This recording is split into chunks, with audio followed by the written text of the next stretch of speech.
Our special guest today is Jeremy Newmann, a native New Yorker living in the Los Angeles area. He's an athlete, a personal coach, and trainer, motivational speaker, calls himself an adrenaline junkie. And just about 10 years ago, coming up this Memorial Day, he was skydiving, the ultimate rush, and he and another individual were falling at 13,000 feet, and a tragic accident happened. Jeremy, tell us what really happened that day. This was not your first jump. You'd been jumping before. It's true. I actually don't refer to what happened as an accident. I believe that everything happens for a reason. And on this particular day, I was going out on what would have been about my 30th jump. I was jumping with a much more experienced skydiver. He had 30,000 jumps and I had 30. And we jumped out at 13,000 feet. We did our little routine that we had rehearsed in the air. And at 3,000 feet, we both tracked away from one another, opened up our parachutes, and descended toward the drop zone. And somewhere about 1,500, well, actually, immediately, I noticed that he was moving much faster through the air than I was. And being the competitive adrenaline junkie that I am, I wanted to go faster.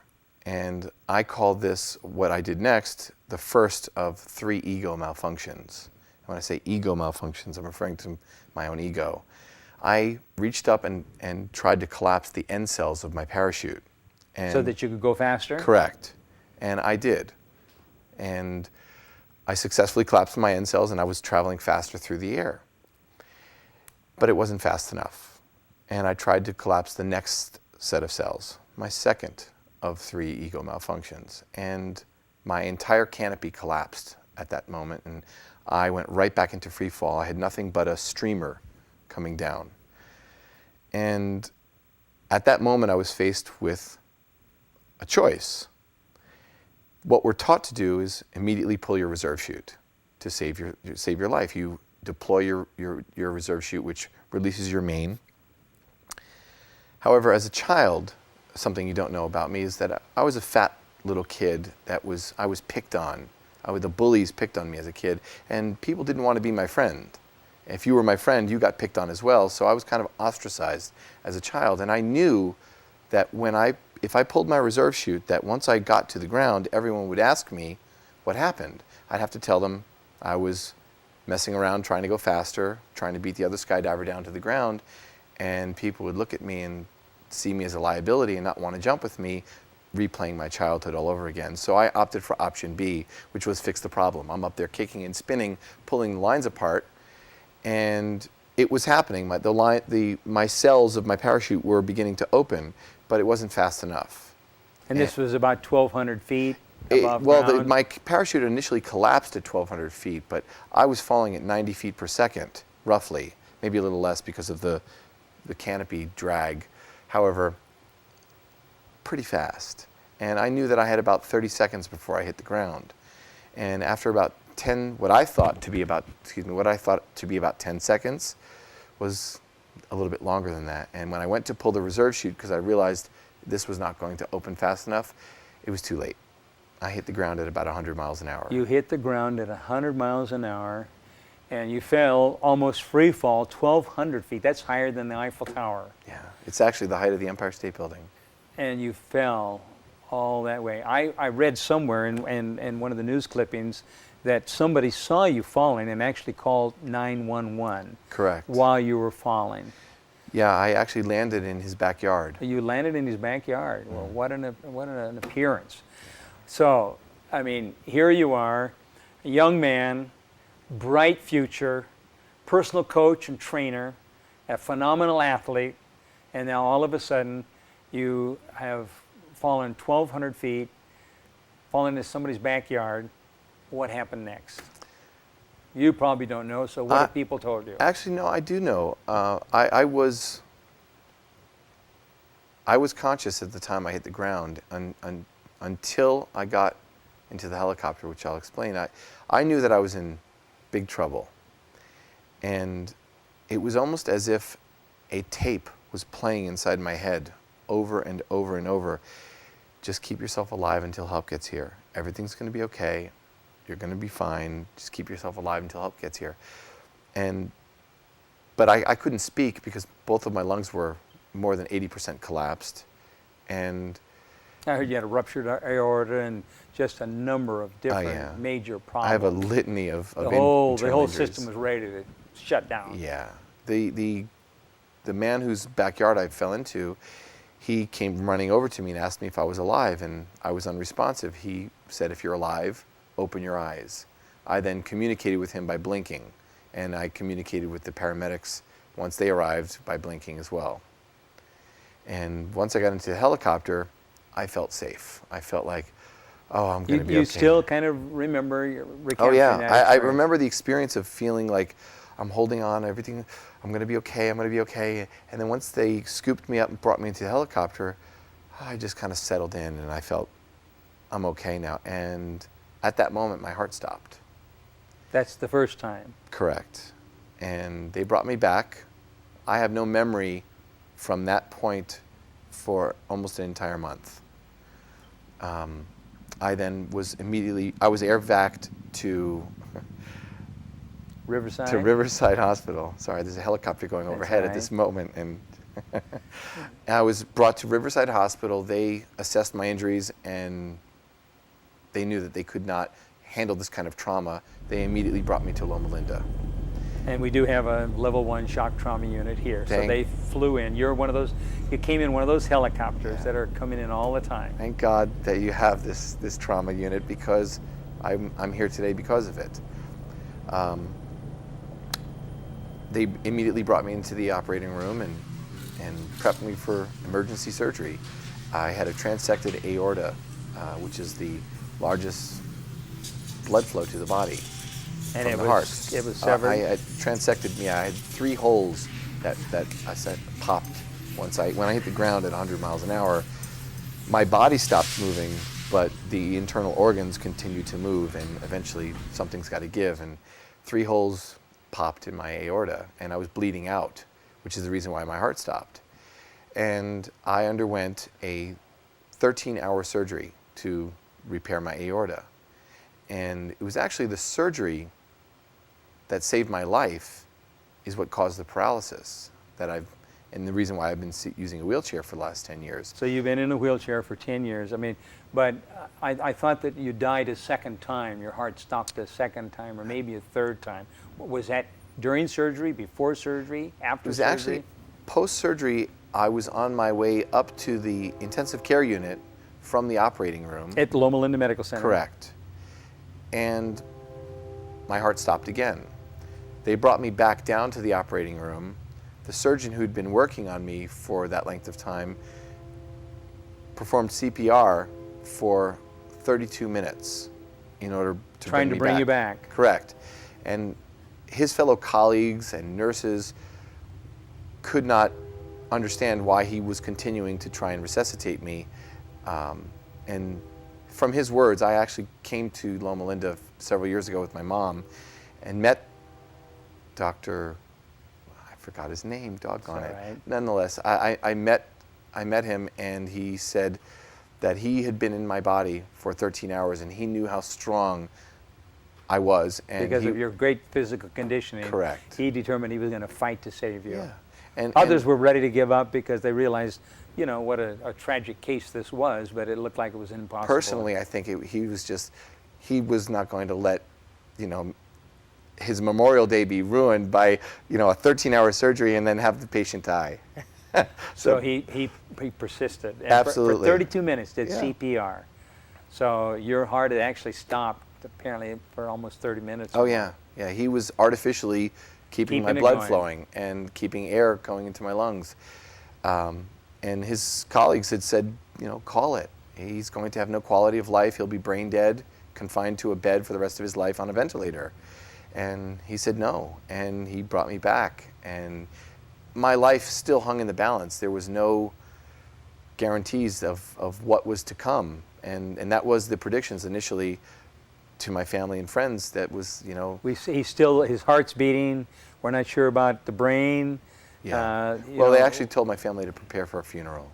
Did they really? Yeah, because my vital signs were very weak, and it didn't look like they weren't progressing, and I was getting They weren't worse. improving. No, they're not improving. And but over the course of a day or two, I believe that it improved a little bit, but slowly the predictions were he's going to be on a ventilator for the rest of his life and be unresponsive, a vegetable. Cautiously, not even optimistic, but very conscious, saying, hey, the prognosis, he's going to live, but we're not sure about the quality of his life. Yeah. Well, you must be a fighter. And the doctor didn't give up. So then I understand that for about a month you were kind of out of it. Correct. I was in what I refer to as a drug-induced coma. They just kept you down. Yeah, I have no memories for an entire month. Well, then what happened when you do come out of this and you begin to become aware of what had happened? I mean, here's, your whole future is changed radically. You're not able to move from the waist down, paralyzed. I was weak. I mean, could hardly move anything. yeah, I didn't even have enough strength to literally lift my head off the pillow. I was so weak. But are you cognizant of your condition at this point? I asked questions. Actually, my mother told me that my first question that I asked while I was on a ventilator was, how is the other guy? So I didn't know what happened. You were concerned. Yeah. It must have been some kind of an accident. I thought that something happened. At the time, I thought that maybe a dust devil, one of those little mini tornadoes that happen out in the desert out here, took me down and maybe hurt him as well. And I asked how he was doing, and they let me know he was okay. Was he one of the first ones to you? He actually landed a mile away from me. Oh, he did? Because he was in flight to the drop zone, but my canopy collapsed at 1,200 feet, and I just went straight down. Okay, so you never did catch him then. No. You never. But it is a way. Excuse me. It is a race that I won, but it is also a race that I lost. You mean you beat him to the ground? I beat him to the ground. You beat him to the ground, but yeah, you did it the hard way. Yes. Well, so tell me what's happened. I mean, you had a very promising career ahead of you, and all of a sudden you've had this terrible accident. How are you responding emotionally and physically and spiritually to this whole event? I mean, people become bitter very quickly over something like this. There definitely was a period of time that I Why me? absolutely questioned, why did this happen? I couldn't understand. I didn't have an explanation. No one else did either. But initially I blamed God. I thought, how in the world can God put me through this? A loving God allows something like that to happen. Yeah, a loving God doesn't do this, but I didn't know the whole story. I didn't realize the story that I just told you about how I was the cause of the... But you've gone back and kind of analyzed it, and you talked about these three ego... Exactly, malfunctions. Malfunctions. Over and over, I've replayed it, and I now know, because it's very clear to me what happened. However, I was very bitter and angry, but not all the time. I was still my jovial self, but sometimes the pain would get the better of me, or just I would become frustrated with the fact that my life was turned upside down and I had no control over anything that was happening in my life. Lost control of everything, virtually everything. Yes. Yeah. And even my health was being cared for by nurses and doctors. I couldn't even care for myself. And it was very humbling. And it wasn't a place that I was comfortable being in or ready to be in, but I was forced into it. And my mother, I love my mother. She is my saving grace, and as a result of her observation, she sat down on my hospital bed after I had really pushed people away from me, my family, friends, hospital staff. Just kind of push them away. Don't leave bother me alone. Leave me alone. I don't want to be with you. Just leave me alone. And people were showing up every day to be with me, and it was great. But I couldn't handle it at times. She sat down on my hospital bed and she said, "Jeremy, you have a choice. You can lay in this hospital bed and live the rest of your life being angry, bitter, and alone, or you can turn this into something positive and inspire people." Wow, what a mother. Yeah. So, and you weren't ready to hear that, I'm sure. No, no, I actually asked her to leave. And Upset with her, well, trying to tell you what I couldn't. she didn't understand. Exactly. How can you possibly understand what I'm going through? Well, the next morning I woke up and the words of my mother were resounding in my head. Playing, replaying. Yeah. And I knew that I had a choice at that moment. You know, I had interactions with the nurse, and she walked out of the room because I was being nasty. The nurse did? The nurse did. And I knew at that moment that my life had to change. Otherwise, I was going to be, just as she said, angry, bitter, and alone. And that was the turning point that took place in my life.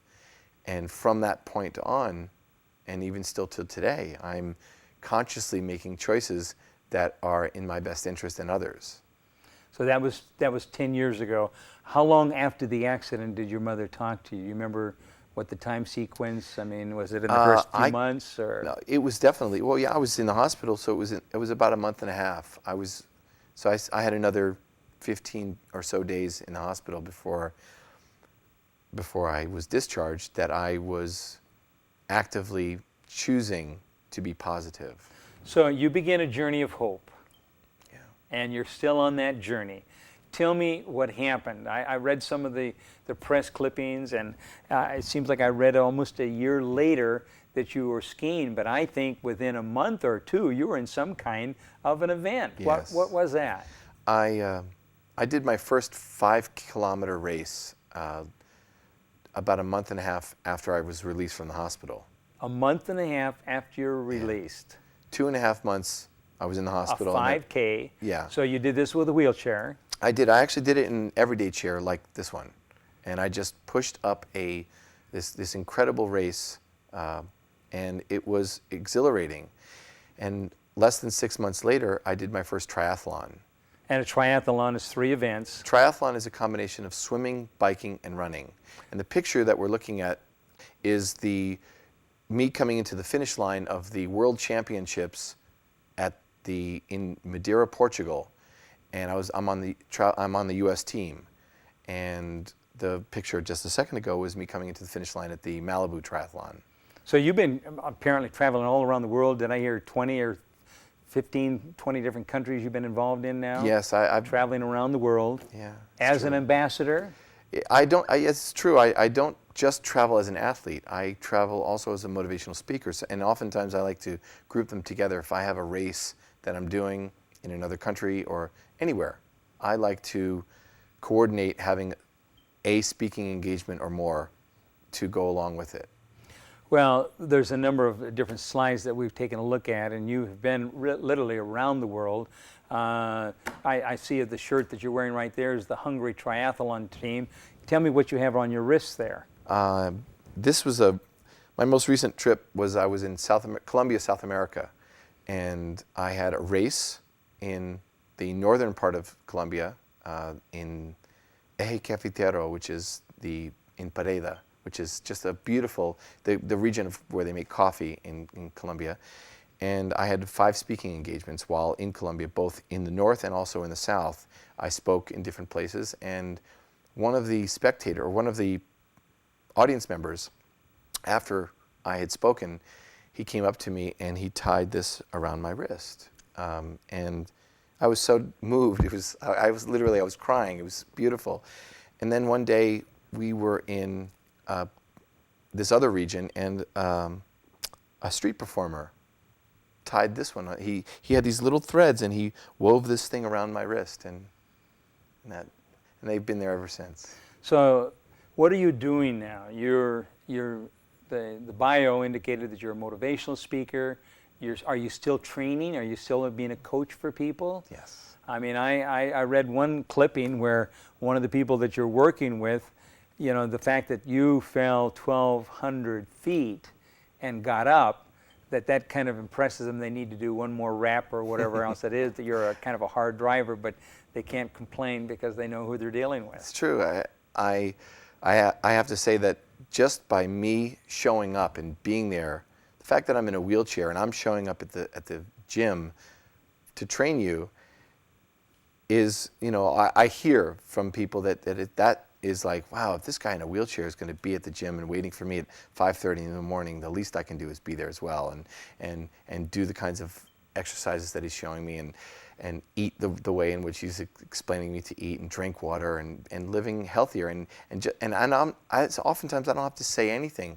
I'm just being, and it impacts people in a positive way, and that is very rewarding for me. So you have a number of different clients that you work with? Yes, I have clients that I work with in both Los Angeles. I travel also to work with people. I have celebrities that I work with, and they have me fly to New York, to Hawaii, to different places and work with them, as well as the people that I work with here in Los Angeles or here in California. So after the accident, looking back on that accident and looking at where you are today, what can you tell the audience? Because there are other people that have gone through some kind of a traumatic injury or accident or been confronted with the disease. What can you share with them about your experience? If there was one thing that I would share with people, is that it doesn't necessarily take a seemingly tragic episode to occur in one's life to shift in a positive direction. However, if and when something does tragically happen, or seemingly tragic happen, it doesn't mean it's the end of your life. For me, it was the beginning of my life. And this tragic accident, you're looking back as a beginning. Oh yeah, I refer to what the date of May 24th coming up as my rebirth day. Wow. Yeah. Because a whole new life ahead of you, Yeah. new focus, new direction, making an impact upon not only Jeremy, but making an impact upon other people and other people's lives. And tell me about some of the events that you've been in. We may have one or two other slides here we can take a look at. I've done a lot of racing and a lot of different kinds of sporting events. I've triathlons, duathlons, biathlons, lots and lots of marathons. I also have been skiing. This picture is of me at the finish line in Padova, Italy. And now, is that a motorized bike there? That's actually it's called a hand cycle. It's a bicycle that's propelled with the hands, and those little handles that are just above my leg is what I use to propel myself forward. Now, do you have the use of your legs? No. Well, at that time I did not. So it's kind of a hand. Correct. It's all upper body strength moving the machine and me. And that's actually the starting line of the event. Looks like there's a lot of people involved there. Yeah, there's about, I think, about 75 wheelchair athletes, and that's me down in the right front corner. And how long event was this? This was a marathon. A regular marathon? Yeah. You mean like 26.2 miles. 2 miles. This was my first time ever having encountered cobblestones. It was very interesting. With a wheelchair. Yeah, it was very interesting. A hand cycle? I mean, yeah, in the hand cycle, and it was very interesting because it was like, at first it felt like a massage, and then it felt like an earthquake, and then it was like someone beating me up. After about 15, 20 miles, it wasn't so pleasant, but it was an amazing event. And this was my first time skiing back in 1998, I think. 1 year after the accident. Yeah, a year after In Colorado? This was at the Hartford Ski Spectacular. I was in Breckenridge, Colorado, relearning how to ski as an adaptive skier.